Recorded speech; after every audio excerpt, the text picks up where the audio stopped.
Good evening students. आज हम class 11th के चैप्टर नंबर 1 कोशिका के बारे में अध्ययन करेंगे। आज हम पढ़ेंगे कोशिका क्या होती है, प्रोकैरियोटिक यूकैरियोटिक कोशिका क्या होती है, उनके प्रकार क्या होते हैं, संरचना क्या होती है, पादप कोशिका और जंतु कोशिका क्या होती है। कोशिका जीवन की इकाई है, सबसे छोटी जीवित वस्तु। सारे जीवित प्राणियों को अगर बहुत ही पास से देखा जाए यानी कि माइक्रोस्कोप से देखा जाए तो वह कुछ इस तरीके की आकृतियाँ दिखाई देती है। हर जीवित जीव कोशिकाओं से मिलकर बना है। जैसे कि आप यहाँ पे देख सकते हैं, एक तरफ जंतुओं में पाई जाने वाली कोशिकाएं हैं और एक तरफ पौधों में पाई जाने वाली कोशिका है। कोशिका को आप समझ सकते हैं कि जैसे एक बिल्डिंग होती है, ठीक है। बिल्डिंग किससे बनी होती है? बहुत सारे ईंटों से बनी होती है। तो उसी तरीके से जो एक जीवित व्यक्ति है या जीवित कोई भी प्राणी है, वह छोटे छोटे कोशिका से मिलकर बना होता है। तो उन्हीं कोशिकाओं के बारे में आज हम पढ़ेंगे। ये देखिए, ये एक कोशिका का संरचना है जिसमें आप देख रहे हैं, ये यहाँ पे कोशिका झिल्ली है, ठीक है। उसके बाद अब आते हैं हम प्रोकैरियोटिक एवं यूकैरियोटिक में। संसार में सभी प्राणी पाए जाते हैं, जिसमें कुछ काफ़ी विकसित प्रकार के हैं, जिनमें शरीर में सभी भाग विकसित अवस्था में पाए जाते हैं, जबकि कुछ प्राणियों का शरीर प्राचीन प्रकार की कोशिकाओं से मिलकर बना होता है, जिनमें कोई भी अंगक विकसित नहीं होता। खासकर उनमें केंद्रक का विकास नहीं होता, यानी जो हमने अभी पिछली डायग्राम में देखा था, जिसके कारण उसके केंद्रक को न्यूक्लियोइड कहा जाता है। तो उसको केंद्रक को हम न्यूक्लियोइड कहते हैं, ना कि न्यूक्लियस। जबकि विकसित प्राणियों में केंद्रक काफ़ी विकसित अवस्था में पाया जाता है, जिसको प्राणी का आधारभूत इकाई माना जाता है।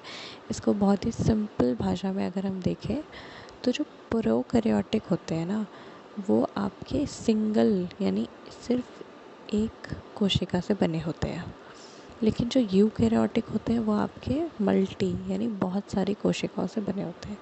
अब प्रोकैरियोटिक का एक एग्जाम्पल मैं अगर आपको बताऊँ, एक उदाहरण, तो जैसे कि एक बैक्टीरिया, ठीक है।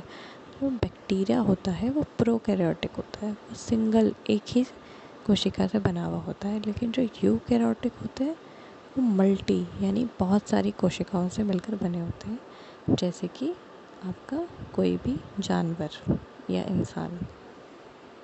और साथ में जो प्रोकैरियोटिक होते हैं उसमें जो न्यूक्लियस होता है वो ढंग से विकसित नहीं होता, ठीक है। तो और जो यूकैरियोटिक होता है उनके शरीर की कोशिकाओं में जो केंद्रक होता है या और कोई अंगक विकसित, वो सारे ढंग से पूरी तरीके से विकसित होते हैं। कोशिका के प्रकार। अब कोशिका के कैसे कोशिका को कैसे बांटा गया है? कोशिका को उनकी संरचना एवं उनके कार्य के आधार पर बांटा गया है। जैसे कि कुछ होते हैं गोलाकार कोशिकाएं जो गोल दिखती हैं, कुछ डंडाकार कोशिकाएं, कुछ शर्पीलाकार कोशिकाएं, कुछ पेशीय कोशिकाएं। इस तरीके की अलग अलग कोशिकाएं होती है। अगली पीडीएफ में मैं आपको इस तरीके की कुछ कोशिकाओं के बारे में या उनकी संरचना दिखाऊंगी। जैसे ये देखिए, ये है पादप कोशिका।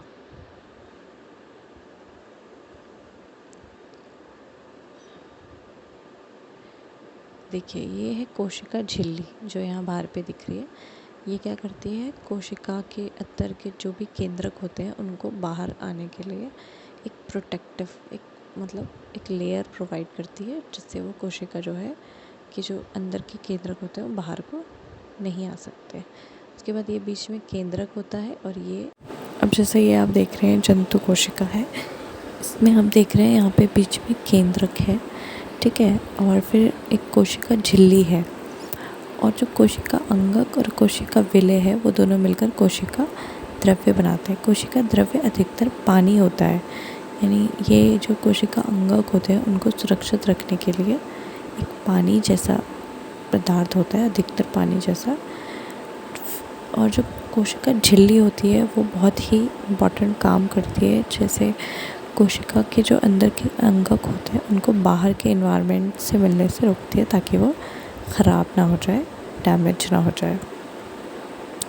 उसके बाद हम पढ़ेंगे पादप कोशिका और जंतु कोशिका में अंतर।